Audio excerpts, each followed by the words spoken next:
o nosso amigo da Academia de Letras do Brasil. Bem, eu gostaria de agradecer a gentileza da Maria por me permitir falar aqui. Eu estou participando como membro da Academia Santa Cruzense de Letras, porque eu sou daqui de Santa Cruz, mas ao mesmo tempo está surgindo a confusão com o nome Academia de Letras do Brasil, e eu queria prestar alguns pequenos esclarecimentos, porque eu fui por 3 vezes presidente da Academia de Letras do Brasil, que é uma entidade que existe sediada em Brasília, mas que é nacional, não é regional, tá? E detém o direito ao nome pelo INPE e assim pela justiça, etc. Entendeu? Mas não quero polemizar, mas só quero dar esse alerta. Tá? E pelo estatuto nela, nós temos a participação de pessoas escolhidas de todo o Brasil pela qualidade literária. Essa função agora é difícil definir qualidade literária, depende de quem indica, né? Mas a gente tem procurado lutar, principalmente para não centralizar a academia em Brasília, porque lá em Brasília tem várias academias. Tem a Academia Brasiliense de Letras, que é praticamente um plano piloto. Depois, cada cidade satélite tem uma academia de Taguatinga, de Ceilândia, de Sobradinha, importante. Mas existe também, os escritores dessa nossa academia conseguiram, nos planejamentos lá de Brasília, eles se encontravam em barzinhos lá, entendeu? Ficavam bebendo e comendo e falando fiado, entendeu? E eles conseguiram a doação de um bom terreno na hora do planejamento do Brasil. E aí, o problema é que os escritores não tinham dinheiro para construir a sede. E eles estavam para perder a sede, entendeu?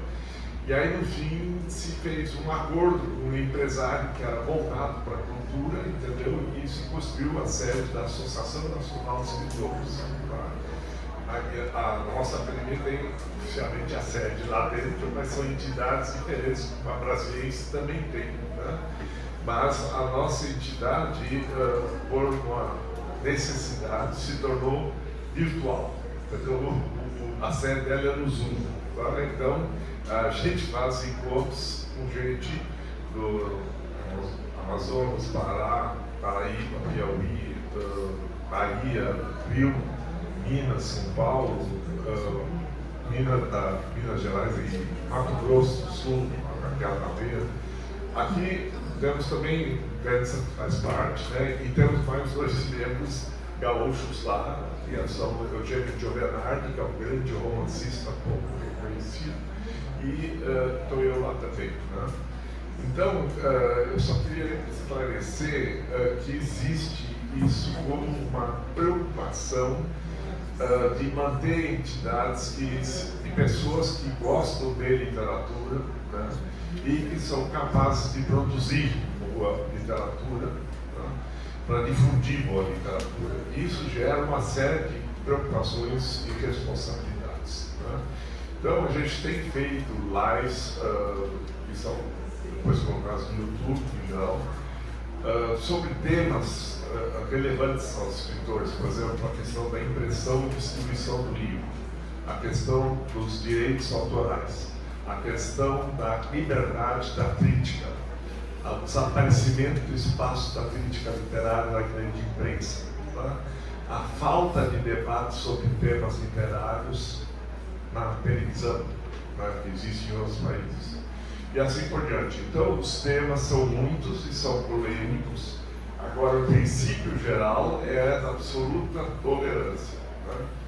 Eu queria me reeleger mais uma vez presidente, eu não quis, porque eu achava que o presidente estava virando burro de carroça, que tinha que puxar tudo e os outros batendo e gritando em cima, entendeu? Então, assim, não dá. A academia ou distribui o serviço para todos, ou ela não vai funcionar. Né? E realmente eu passei a contar com a ajuda de várias pessoas. A gente teve uma discussão muito séria em torno disso, como funcionar. E eu realmente tenho contado com a colaboração, continuei como editor dessa revista, esse aqui é o último número. Tá? Ela não existe comercializada no Brasil. Tá? Nossa academia não tem o poder de fabricar milhares de exemplares. Tá? E, então, mas agora está conseguindo, digamos assim, se manter. Os associados nem sempre são os que escrevem, mas só membros da academia escrevem na revista da academia. Tá?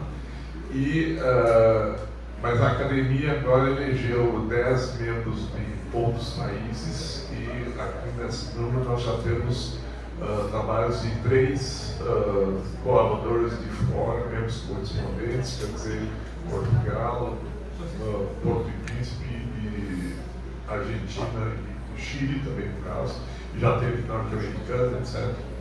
Então, também temos só um representante de cada país estrangeiro. Tá? Aliás, o primeiro membro da Academia Brasileira de Letras Estrangeiras foi o Leo Tolstói.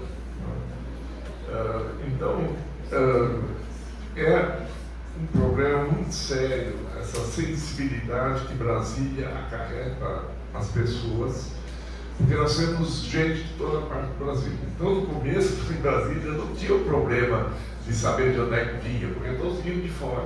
Né? E durante uns 20 a 30 anos, quando a pessoa aposentava, ela voltava para a cidade natal dela, principalmente se fosse uma cidade maior que Brasília. Né? Brasília era ruim em tudo, não tinha cinema, não tinha médico, não tinha dentista, não tinha nada. Né? E esses escritores foram se juntando lá 40 e tantos anos atrás e criaram essas entidades, procuraram ver espaços de preservação de uma unidade nacional.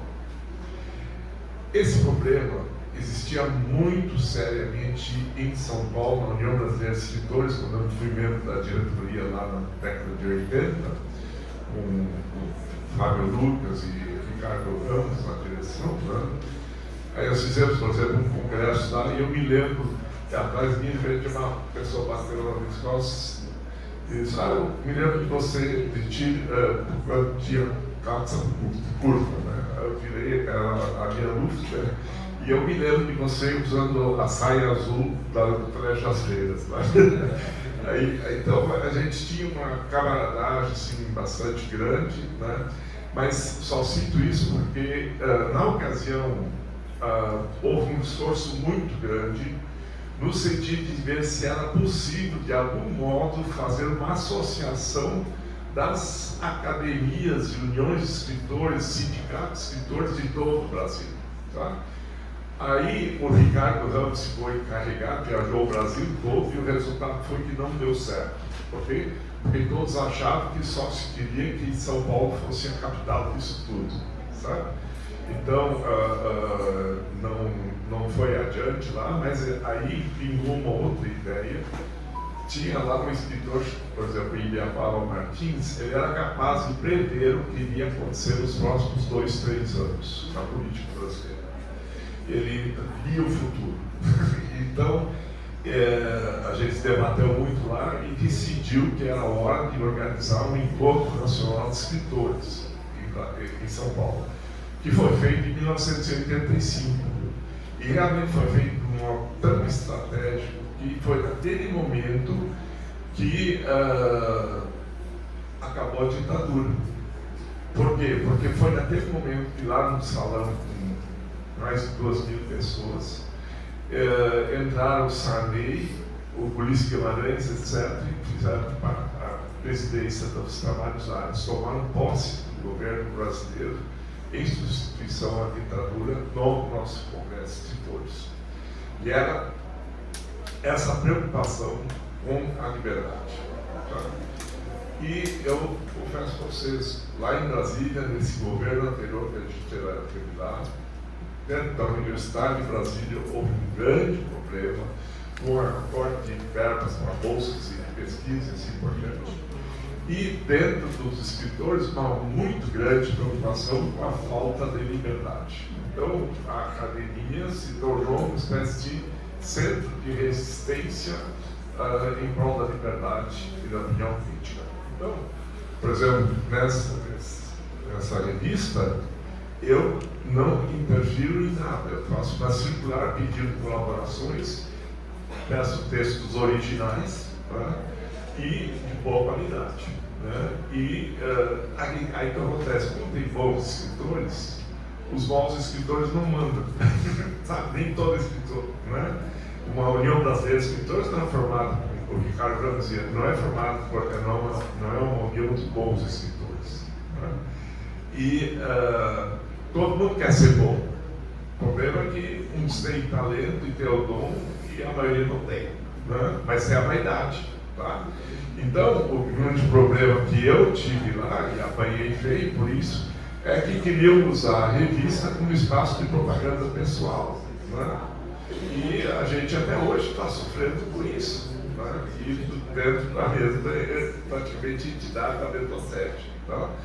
Então, mas de qualquer forma, eu tenho tido essa linha da minha, entendeu? Da academia, tem tido apoio e tem tido continuidade, tá? E a grande preocupação é com a liberdade de criação artística e a liberdade de crítica, né? E com a formação da nossa população, porque aqui no Brasil é um dos poucos países que só seleciona o cânone nacional, não seleciona os grandes clássicos da literatura mundial. E com isso, o nível médio da população fica abaixo da literatura e o nível médio da produção também fica abaixo, sabe? É um círculo vicioso, né?